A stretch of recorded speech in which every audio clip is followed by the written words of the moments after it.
Tu sais, j'ai été longtemps à me pointer à des sites d'escalade sans vraiment comprendre, sans vraiment réaliser qu'est-ce que ça implique de développer un site d'escalade, d'ouvrir des lignes.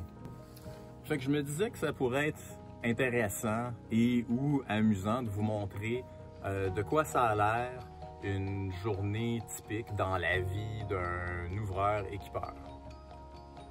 On est chez Roger, un immense site d'escalade en développement au cœur de la Naudière.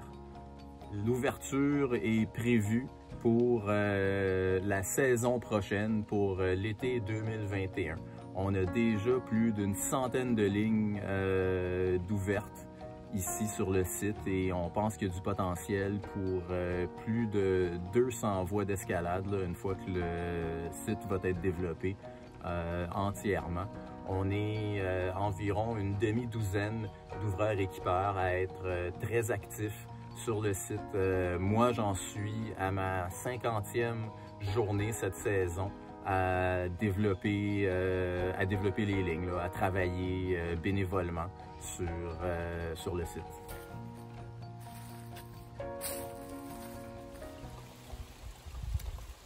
Je ne sais pas si vous pouvez entendre le vent, le petit ruisseau qui coule, mais pour moi, c'est vraiment un des avantages de cette job-là d'ouvreur-équipeur, de développer un site. C'est des espèces de journées comme celle-là où est-ce qu'on est seul, puis on ressent vraiment une espèce de paix, une espèce de tranquillité.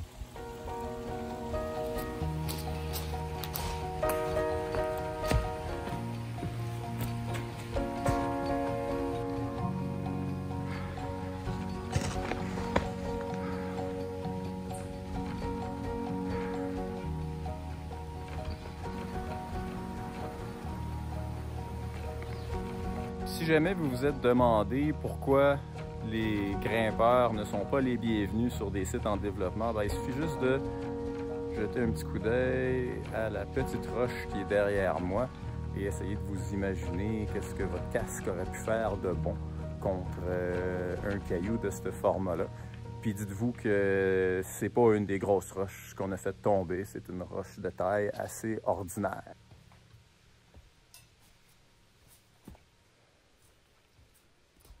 J'arrive à mon camp de base, c'est le temps de faire mon petit setup pour la journée.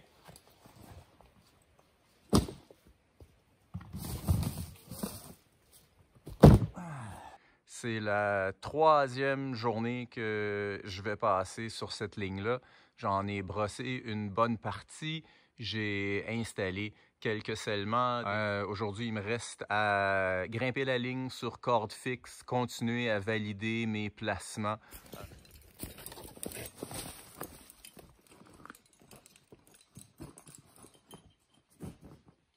Premièrement, gros sac rouge qui me suit sur une tagline. Qu'est-ce qu'il y a là-dedans? Une drill, de l'eau, des gants, des protège-cordes, quelques cames. Sac de travail numéro 1.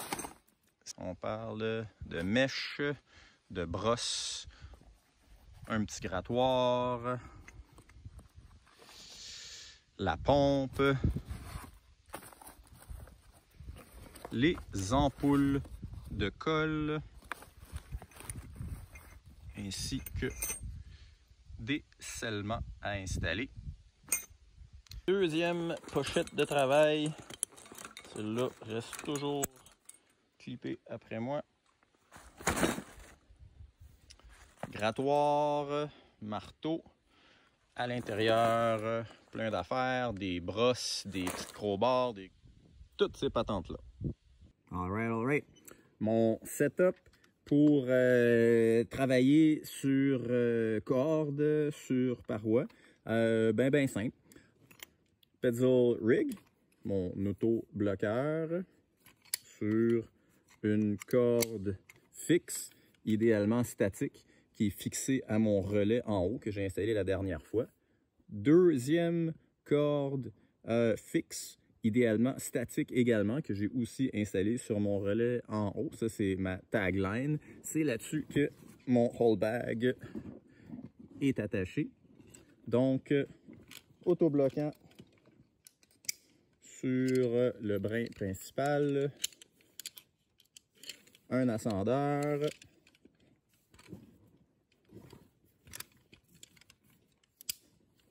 on vient clipper la corde. Ensuite, sur le tagline, j'ai une longe avec mon fidèle shunt. Un shunt, c'est essentiellement un trucique mécanique qui s'en vient me servir de backup, qui s'en vient se clipper là-dessus. On clippe la première longe et on est maintenant sur deux brins. J'ai aussi une deuxième longe qui me suit tout le temps, sur laquelle j'ai un skyhook qui est absolument essentiel aussi pour brosser, pour équiper. Aussitôt que ta voie est un peu déversante, aussitôt que tu es un peu en diagonale, c'est absolument impossible de faire quoi que ce soit si tu n'as pas un skyhook avec toi en tout temps sur une deuxième longe. Voilà, c'est pas mal ça. On est prêt à partir.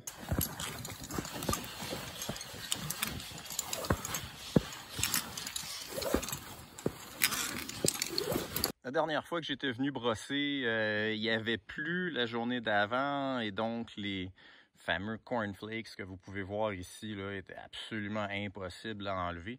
Aujourd'hui, c'est très très sec. Fait que vous allez voir que ça part assez bien, merci.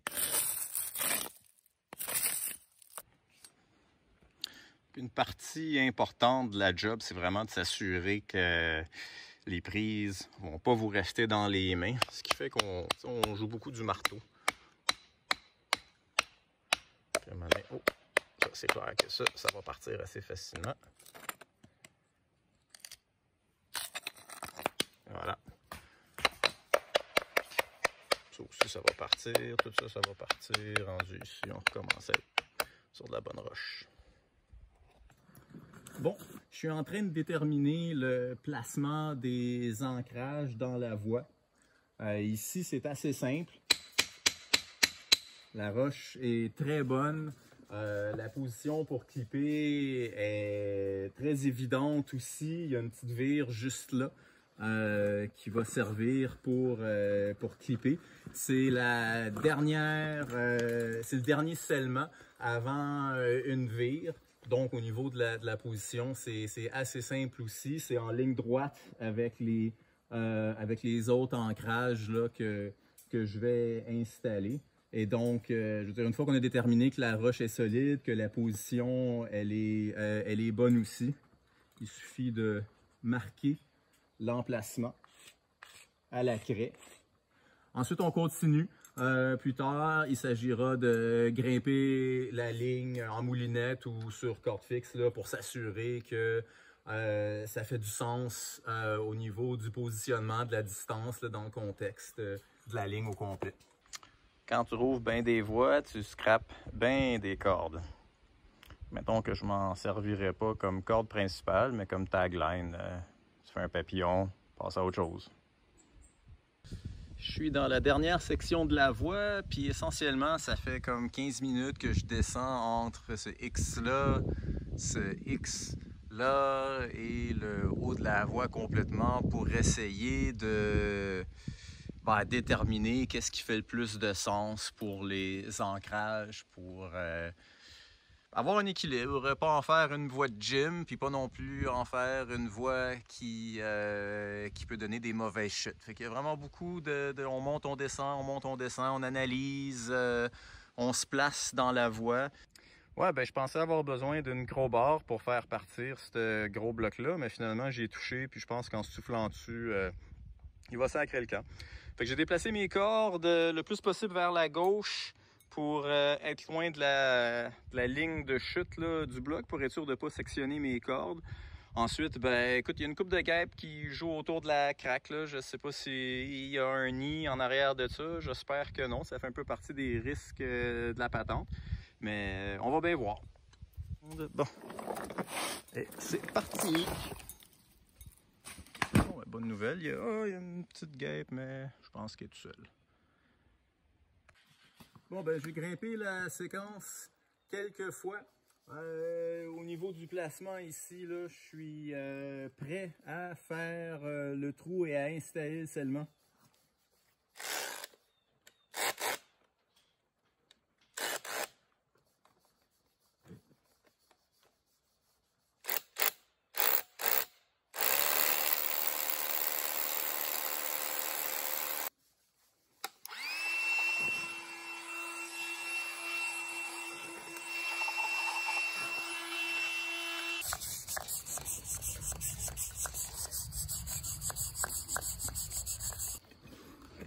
Bon, ça prend pas un bac en physique nucléaire pour installer un scellement correctement. Mais tu sais, tu veux quand même t'assurer que ta job est spick and span, considérant que le truc va être là pendant genre 50 ans. Fait que ça, c'est bien à côté. J'aime ça. S'assure que la colle est bonne, que ça circule. Parfait. On insère le suppositoire tout au fond. Puis là, ben, je vais avoir besoin de mes deux mains pour finir la job. C'est une petite job bien artistique.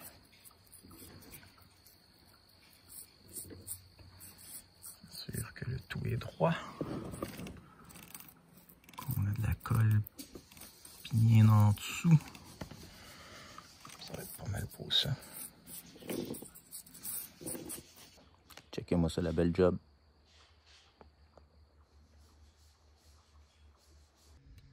Bon, ben, je suis en haut de la voie. C'est la dernière... en fait, c'est le dernier scellement que je vais placer. Après ça, il y a mon ancrage qui est là-haut. C'est un scellement qui va se clipper à partir d'une petite vire qui est juste là. Donc, c'est excessivement simple à déterminer là, comme placement. En dessous, c'est déversant, c'est très très haut. Donc, il n'y a aucun risque là, au niveau de la chute, ce qui fait qu'on peut garder ça un petit peu plus run-out pour aller jusqu'aux ancrages. C'est pas une section particulièrement difficile de la voie, de toute manière. Fait que c'est le fun d'ajouter un petit peu de feeling dans ce contexte-là. La roche est super bonne, fait qu'on va se mettre au travail tout de suite.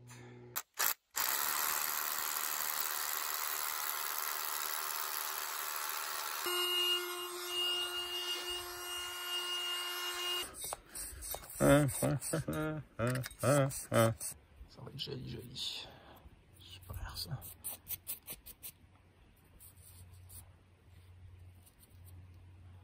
Il ne reste plus qu'à attendre que ça sèche.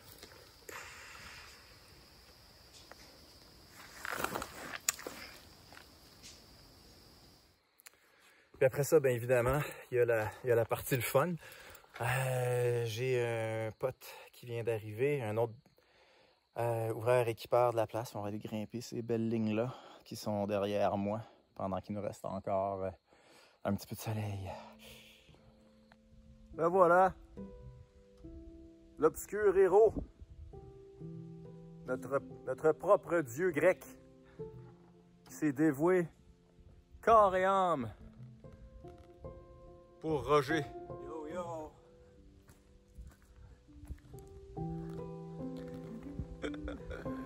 Commentaire sur caméra? Hein? Ouais. Ouais. Oh, j'ai aucun. No. No comment? Non, belle journée. Content d'être ici. C'est tout. All right! Lévi, sacrement, ça fait 8 heures que t'es dans ton harnais. Viens boire de la bière.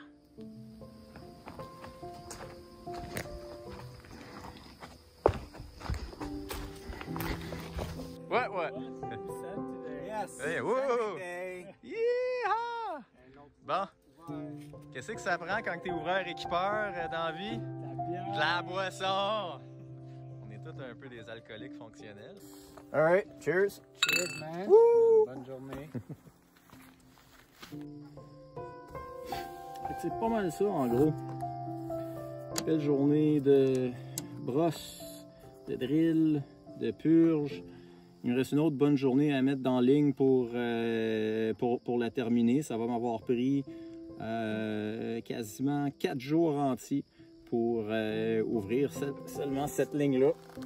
Fait que ça peut vous montrer un peu quel genre de travail ça implique là, pour le club, pour toute la communauté qui s'implique ici.